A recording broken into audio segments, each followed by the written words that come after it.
Pastor Abhinay పై దాడి కేసులో కీలక విషయాలు బయటపడుతున్నాయి. తనపై దాడికి మతానికి ఎటువంటి సంబంధం లేదంటున్నాడు అభినయ్. ఇక ప్రజా సమస్యలపై పోరాటం చేసినందుకే తనపై దాడి జరిగిందంటున్నాడు. కోలుకున్న తర్వాత పాదయాత్రని మళ్ళీ కొనసాగిస్తానంటున్నాడు. ప్రాణాపాయం నుంచి బయటపడ్డాను. గతంలో కొందరు దాడి చేసేందుకు ట్రై చేశారు నాపైన, అందుకే ముందస్తుగా ఒక వీడియో తీయమని నేనే చెప్పాను. భరోసా పార్టీ పేరుతో కొత్త రాజకీయ పార్టీని స్థాపించిన అభినయ్ దర్శన్ పాదయాత్ర చేస్తూ ఏజెన్సీ ప్రాంతాలు తిరుగుతున్నాడు. అయితే ప్రజా సమస్యలు తెలుసుకునేందుకే తన పాదయాత్ర చేస్తున్నానంటున్నాడు అభినయ్. ఈ యాత్రలో భాగంగా అల్లూరు సీతారామరాజు జిల్లాకు సంబంధించినటువంటి ప్రాంతాల్లో పర్యటిస్తున్నారు ఆయన. అయితే అభినయ్ పైన బీరు సీసాలతో దాడి చేశారు 6 వ్యక్తులు. దుండగుల దాడిలో అభినయ్కి చాలా తీవ్రంగా గాయాలయ్యాయి. చెర్ల ప్రభుత్వ ఆసుపత్రిలో ప్రస్తుతానికి ఆయనకి చికిత్స కొనసాగుతోంది.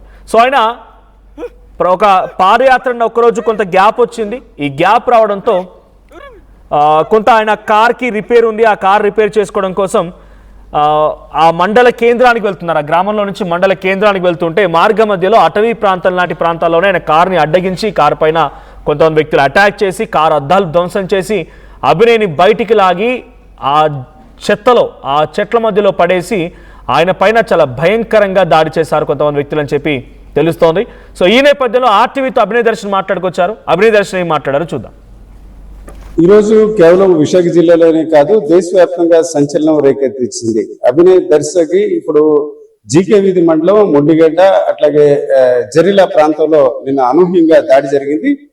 ప్రస్తుతానికి అతను ప్రాణాపాయ పరిస్థితి నుంచి కోలుకుంటున్నారు. ఇది ఒక రకంగా మంచి పరిణామంగానే మనం భావించవచ్చు. దర్శి ఉన్నారు, ఆర్టీవీతో మాట్లాడే ప్రయత్నం చేస్తున్నారు. అభినయ్ గారు, అదే ఒక రకంగా దేవుడి దయ కావచ్చు, మీ కుటుంబం దయ వల్ల ప్రాణాపాయ పరిస్థితి నుంచి మీరు బయటపడ్డారు. ఎట్లా జరిగింది? ప్రస్తుతానికి మీ ఆరోగ్య పరిస్థితి ఎట్లా ఉంది?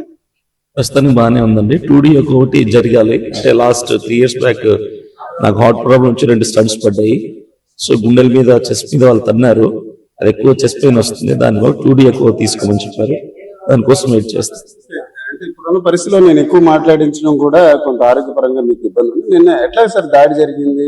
అంటే ఆ సమయంలో మీరు ఏం చేస్తారు?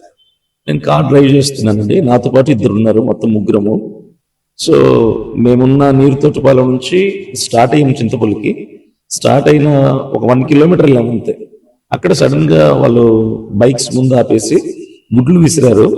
నేను గుడ్లు విసిరంగానే లూప్ లైన్ లోకి రైట్ తీసుకున్నాను. చిన్న రోడ్డు ఉంటుంది. తీసుకున్న తర్వాత వాళ్ళు రాళ్ళు తీసుకుని వెంటబడి అద్దాలు పగలగొట్టడం మొదలు పెట్టారు. సో నేను చెట్లలోకి కొనిచ్చి అక్కడ కారు ఆగిపోయింది. అన్లాక్ చేసుకుని దిగేలోపే చేతులు పట్టుకుని లాగేశారు. నేను అట్లే బోర్లో పడ్డాను. పడిన తర్వాత లాక్కెళ్ళిపోయారు. లోపల లాక్కెళ్ళిపోయి 4 రౌండప్ చేసి నన్ను గాజు బుక్కలు ఉంటుంది కదా, బీర్ బాటిల్, దాంతో ఇక్కడ బలంగా పొడిచాలని చూశారు. కానీ నేను ఇలా సైడ్ తిరిగేసరికి గీసుకుపోయింది. అప్పుడు లెఫ్ట్ థైకి పొడిచారు, తర్వాత ఇక్కడ పొడిచారు, బ్యాక్ సైడ్ పొడిచారు. ఇలా చిన్న చిన్నవి అయ్యాయి. ఆలోపే ఉపాధి హామీ పనులకు వెళ్ళే వాళ్ళు మధ్యాహ్నం 3:30 టైంలో బయలుదేరుతున్నారు. అది చూసి అక్కడికి రావడంతో వాళ్ళు ఎస్కేప్ అయి పారిపోయారు. మీరు కూడా వీడియోలో చూసారు కదా, వాళ్ళు గ్లౌజులు వేసుకోవడం, కాళ్ళకి కొన్ని గ్లౌజులు, అంటే ఇవన్నీ ఒక ప్రీ ప్లాన్డ్ వ్యవహారంగా అనిపిస్తుంది. పక్కాగా ప్రీ ప్లాన్డ్ అనిపిస్తుంది ఖచ్చితంగా. ఎందుకంటే నాకు లాస్ట్ 1 week క్రితం కూడా కంటిన్యూస్ గా థ్రెటనింగ్ కాల్స్ వస్తున్నాయి. అది కూడా ఒకటే నంబర్ నుంచి. అది మా పాడేరు వదిలిపెట్టి వెళ్ళిపోమని చెప్పి, నీరు తోటపాలెం విడిచి వెళ్ళిపోమని, సమస్య మాట్లాడడానికి నువ్వు కడపవాడు నీకేం పని అని చెప్పి వస్తున్నాయి. సో ఆ రిలేటెడే ఈ దాడి అనుకుంటున్నానండి నేనైతే.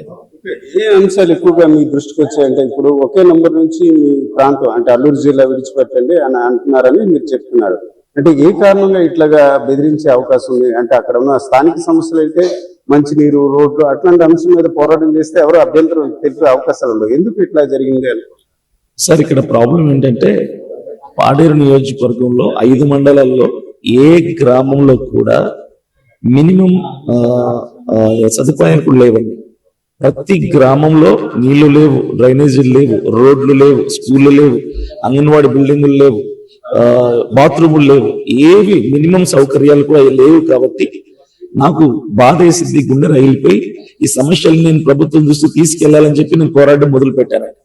అది వాళ్ళకి ఇబ్బంది అనిపించింది. అంటే అక్కడ ఉన్నటువంటి అధికారులకు కావచ్చు, లేదంటే ప్రెసెంట్ ఉన్నటువంటి ఎమ్మెల్యే గారికి కావచ్చు, ప్రభుత్వానికి కావచ్చు, వాళ్ళకి ఇబ్బంది అయిందో సిగ్గైందో తెలియదు. కానీ సో సమస్యలను వెలికి తీస్తున్నాడన్న ఆలోచనతో నన్ను వెళ్ళిపోమని చెప్పారు.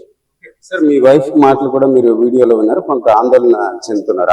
ఆమెతో పాటు చాలా మంది మీ అభిమానులు ఉంటారు, ఫ్రెండ్స్. ఇట్లాగా నెక్స్ట్ కంటిన్యూ చేసే ఆలోచన ఉందా మీ పాదయాత్ర కావచ్చు ఇట్లాగా, లేకపోతే ఈ అంశం మీద ఎట్లాగా నెక్స్ట్ ప్రజలకు ఏం చెప్దాం అనుకున్నారు? తప్పకుండా కంటిన్యూ చేస్తానండి. నేను ఒక రికవర్ అవుతుంది 4-5 days లో, కాల్ ఒకటే కాబట్టి కొంచెం తగ్గిన తర్వాత కంటిన్యూ చేస్తాను. ఇది విరమించుకునే ప్రసక్తి లేదు, నేను ముందుకు వెళ్తానండి.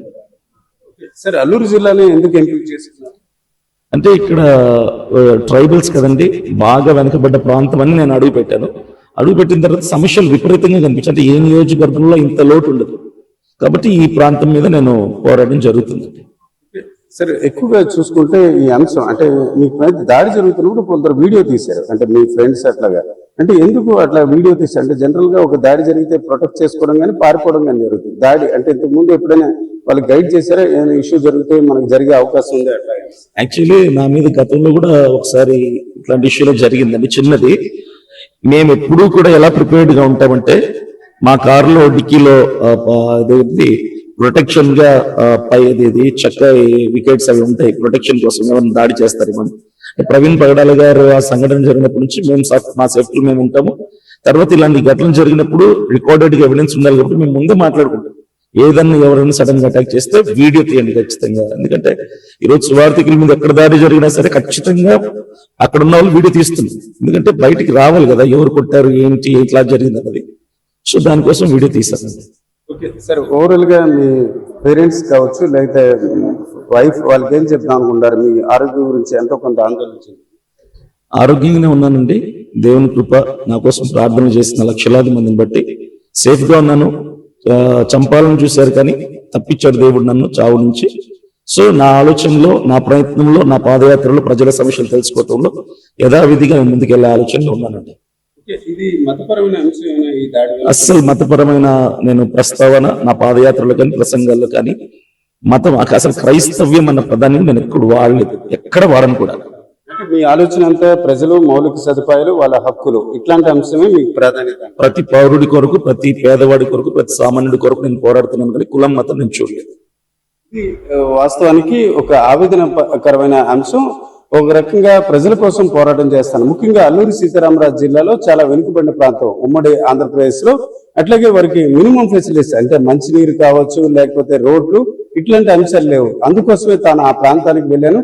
ప్రస్తుతానికి దాడి నుంచి బయటపడ్డాను, నిందితులను పోలీసులు పట్టుకుంటారన్న ఆశాభావం ఆయన వ్యక్తం చేస్తున్నారు. అదే సమయంలో మరోవైపు చూసుకుంటే కాస్త కోలుకున్న తర్వాత యథావిధిగా తన పాదయాత్ర కొనసాగించి ఏ లక్ష్యంతో పార్టీ పెట్టానో అదే లక్ష్యంతో కొనసాగుతానని, అలాగే కుటుంబ సభ్యులు దీని గురించి ఆందోళన చెందాల్సిన అవసరం లేదు, లేకపోతే ఇది మతపరమైన అంశం కాదని కూడా ఆయన చెప్తున్న వాతావరణం మనకు కనిపిస్తుంది.